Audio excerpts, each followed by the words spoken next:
పవన్ కళ్యాణ్ గారు రంగంలోకి దిగితే ఏదైనా పని అవ్వాల్సిందే.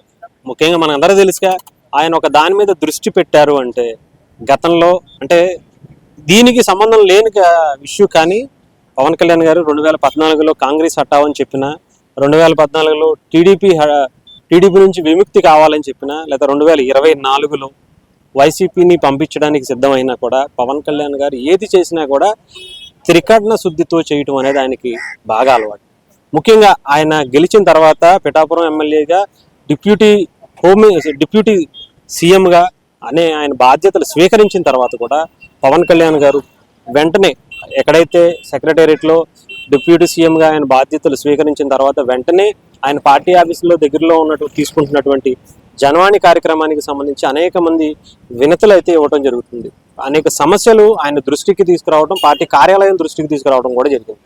అయితే దానికి సంబంధించి ముఖ్యంగా గతంలో వాలంటీర్ వ్యవస్థ గురించి ప్రశ్నించేటప్పుడు అమ్మాయిల మిస్సింగ్, ఎవరైతే ఉమెన్స్ మిస్సింగ్ అనేది చాలా ఎక్కువగా జరుగుతుంది.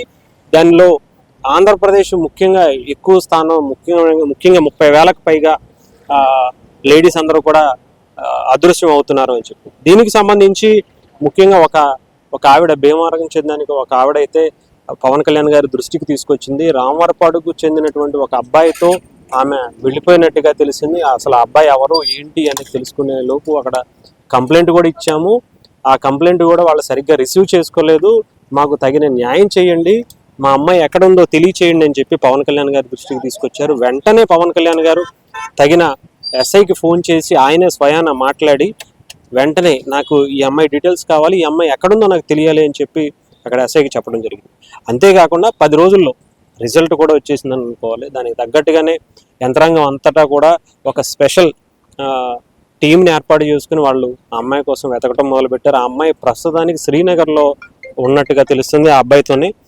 సో ఆ అబ్బాయిని తీసుకుని ఆ అమ్మాయిని ఇద్దరు కలిపి వెంట తీసుకుని ఆ స్పెషల్ టీము హైదరాబాద్ అమరావతికి అయితే విజయవాడకి అయితే బయలుదేరినట్టుగా తెలుస్తుంది. ఏదేమైనా సరే పవన్ కళ్యాణ్ గారు తీసుకున్న చొరవతో వాళ్ళ అమ్మాయి ఈరోజు క్షేమంగా ఇంటికి తిరిగి వస్తుందని మాత్రం అనుకోవచ్చు. ఎందుకు వెళ్ళింది, అసలు ఆ అబ్బాయి కాశ్మీర్ ఎందుకు వెళ్ళాడు, అసలు ఆ అబ్బాయికి కాశ్మీర్కి ఉన్నటువంటి సంబంధాలు ఏంటి, అసలు ఆ అబ్బాయి విజయవాడలో ఉండే వ్యక్తి కదా, మరి కాశ్మీర్కి ఆ అబ్బాయికి సంబంధం ఏంటి, దాదాపు 6 నెలల తర్వాత ఆ అమ్మాయి యొక్క ఆచూకీ తెలియటం అసలు చాలా ఆందోళన కలిగిస్తుంది. అసలు ఈ 6 నెలల పాటు కాశ్మీర్లో ఏం చేశారనేది కూడా తెలుసుకోవాలని చెప్పి పోలీసులు కూడా ఎంక్వైరీ చేస్తున్నారు. దీని వెనకాల ఎవరన్నా ఉన్నారా, లేదంటే ఆ అమ్మాయి ఏమన్నా ప్రేమ గురించి ఆ అబ్బాయి ప్రేమించడంతో పాటు ఆ అమ్మాయిని తీసుకువెళ్ళాడా అనేది కూడా ఎంక్వైరీ చేస్తున్నారు. సో ఆ అమ్మాయి అయితే మాత్రం ప్రస్తుతానికి దొరికింది అన్నట్టుగా తెలుస్తుంది. ఆ అమ్మాయిని తీసుకుని అయితే విజయవాడకి రాబోతున్నట్టుగా స్పెషల్ టీం అయితే మనకి అప్డేట్ అయితే ఇచ్చారు.